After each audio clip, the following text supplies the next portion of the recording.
Hey, we're back. Um, so right now we're going to finish uh, our mastering aspect. We're going to start and finish it. We've already mixed this, and I've always been told that um, like if you do like the mix really well, you barely have to do any kind of anything on the master. So you should always just focus on making your mixes like as close to immaculate as you can.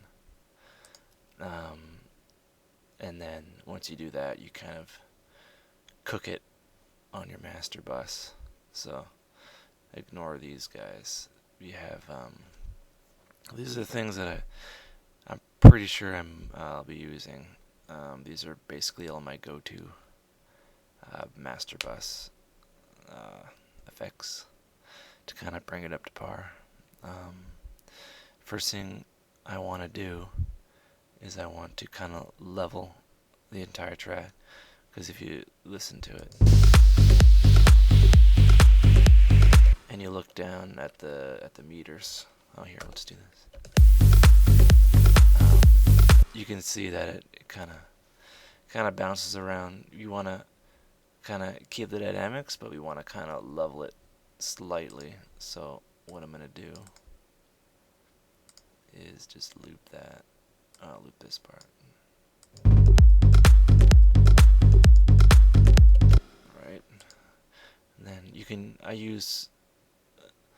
like to kind of categorize compressors into uh, kind of slow compressors that don't maximize, like these two guys, the SSL comp and the H comp. And then there's compressors that kind of maximize. They compress and they do automatic makeup gain and all that crazy stuff and limiting. This should always go at the end. But what I want to do first is kind of see what sounds good. Like sometimes the the SSL comp sounds really good on some material. Sometimes it robs it of some low end, and that's when I move to the H comp, which is kind of like the best of both worlds kind of thing. And it has more. It has wet to dry. The SSL does not have wet to dry. You can sync the release to BPM. You can't really sync to BPM here. So what I'll do is I'll set the ratio to 10, because we're dealing with louder material.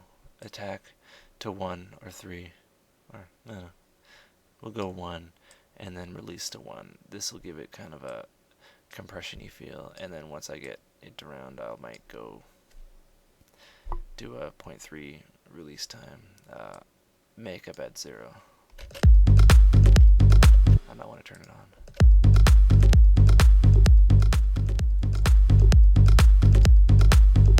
You can see the needle kind of dance. You want the needle to dance.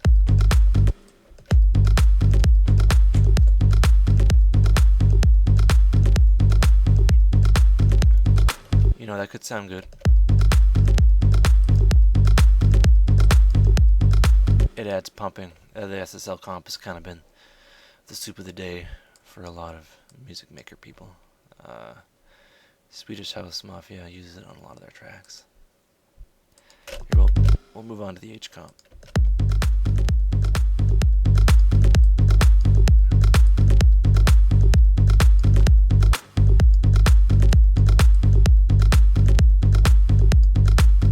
You can see the needle leveling it out.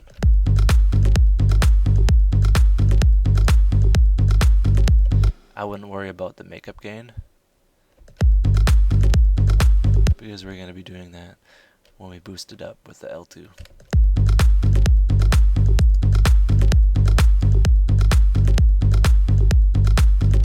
And you'll see why this is kind of necessary. It really helps out. So H comp it is, and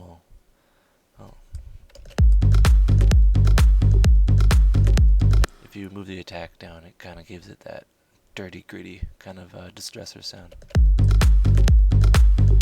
But we want nice attack so we can get the clicks and the kind of punchiness of the kick. I've been using this a little bit lately. This just came out. It's a collaboration between Softtube and Native Instruments, and it's kind of a 3-band EQ boost, but it really adds. It's not muddy, and it takes a lot for you to kind of mess up. There's already a lot of low end, but you never know. You might be able to add a bit.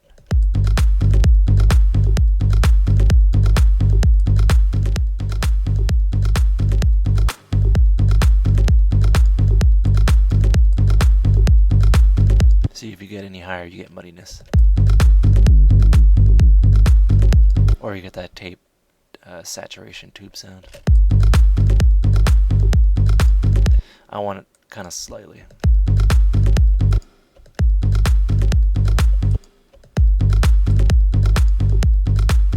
You don't want to hurt people's faces at the clubs.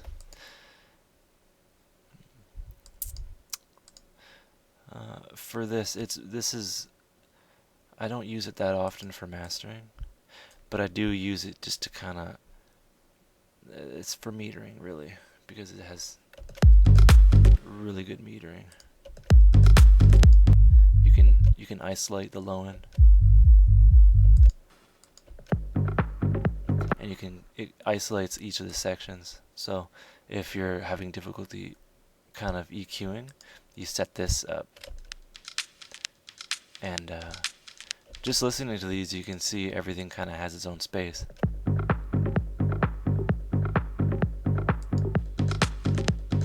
Each sound kind of helps you pinpoint. But yeah, that's how I learned, and I suggest that you use this kind of learning technique. Yeah, that's basically what I use it for. And if things are wide, I'll kind of narrow the bass.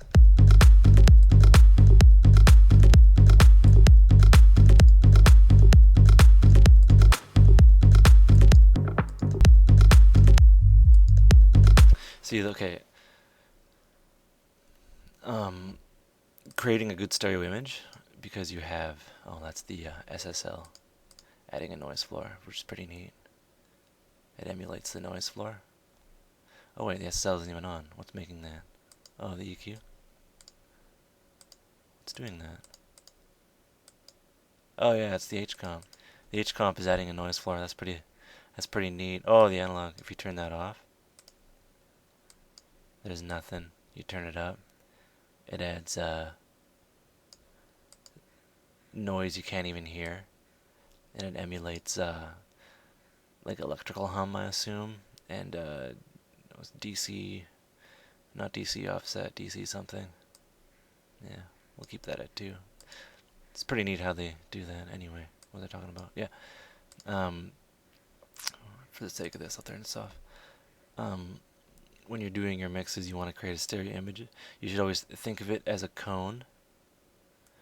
And think about your one speaker here and one speaker here, and you're trying to fill up this whole area. And when you're mixing, you want the bass to be here, the claps, percussion, and the lead to be here, and the lead to be here, and the percussion to be at the top. So you're basically trying to like make it as wide as possible. I'll explain. If you have like a good stereo and headphones on right now, that's directly in the middle. And the low end should be directly in the middle, because that's the pumping part. That's like the main driving force of the track. And you really shouldn't have a really wide low end. So you do your isolations, then you have this. It kind of sprays, right? And we did quite a bit of stereo separation on the lead, if you remember.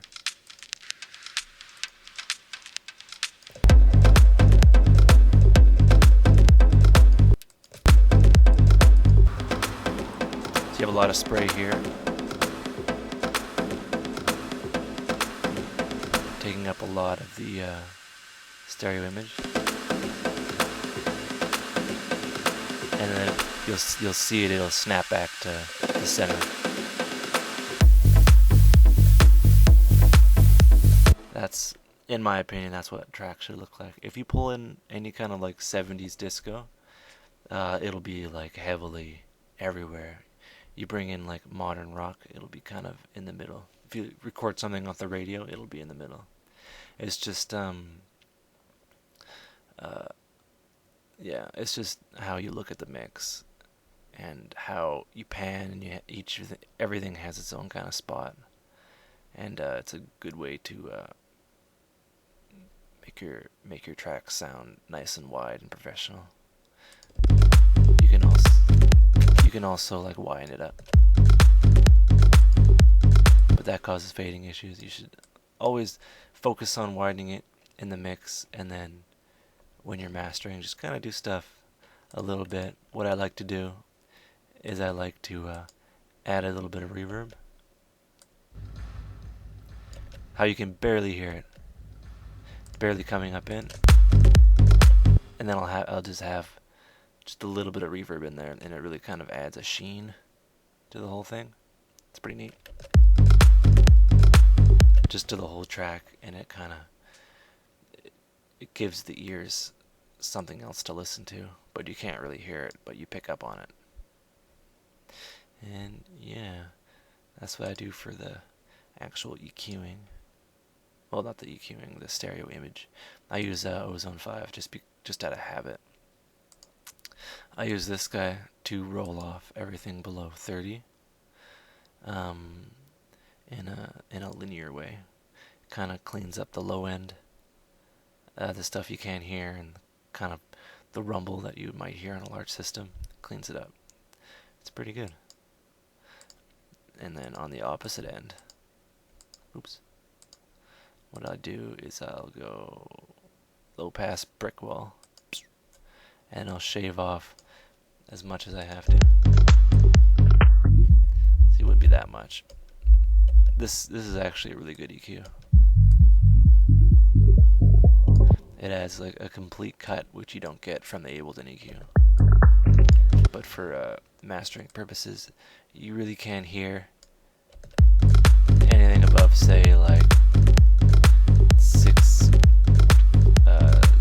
kilohertz onwards.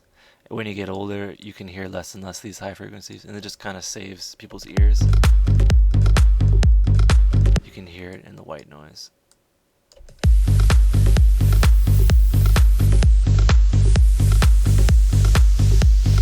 And you just kind of move it about. You go 16 kilohertz, but I just kind of move it around.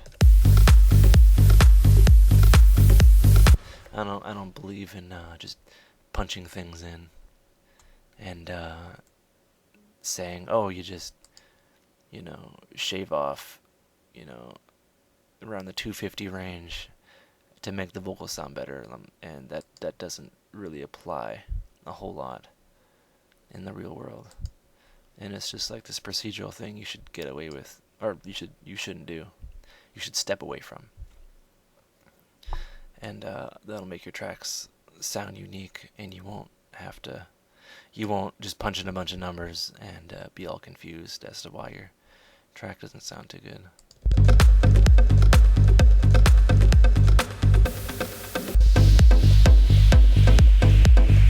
So right here, I'm going to be using the L2. I like the L2 over the L1 and the L3. The L2 just sounds better to me. You should try each of the flavors. You'll find one that you like. But the L2 is tried and tested. I use it on everything. And what I can do. Sometimes this is appropriate. Here, let me save. Save often. Sometimes I will learn my ABCs. I'll throw in this, and I won't do anything to it. I'll just switch it to multi and fat, so it's processing the left and right, and the high end and the low end all separately. But when you're not doing anything, it kind of acts as a limiter, and it adds. You can't really hear it, but it's like a limiting stage before you maximize it, and it sounds really good, and it's used by a lot of people, and it's quite good. That's a vintage warmer. It's a really nice distressor compressor thing. I like it. This compressor's kind of, well, I'd like to say it's so good, and the automatic release and makeup sounds so good you can bring it down like a lot and it'll still sound okay. Around here it starts to distort and clip, but if you keep on going down.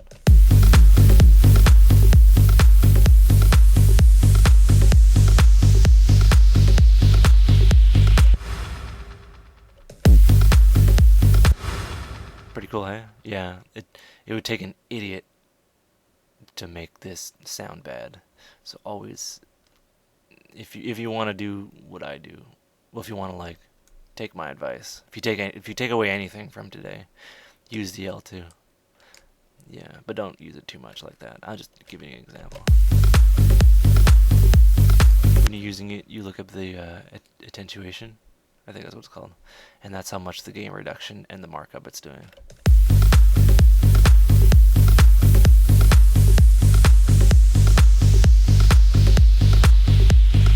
You want it to peak in when the kick's kind of going, and that way everything above the kick will get squished down to the kick.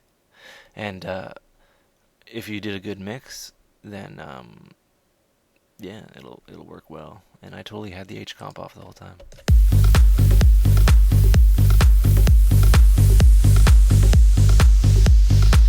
Still sounds good. We can try the PSP off. Doesn't sound too good. The PSP, I'm not sure what it does. It just adds a lot of warmness. You can see that just clipping in as the kick's going, and that's really good.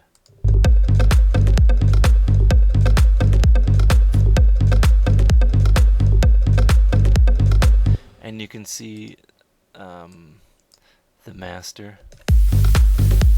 I have it set to -3 just for recording, but it's not completely clipping, and it doesn't look like a brick. Like it's not like pressed up to the top. Like it has some dynamic in it, and that's, in my opinion, that's what you want. To be as loud as possible, but have the dynamic, like working around the kick, which adds a lot of good stuff. I might want to tone this down a little bit.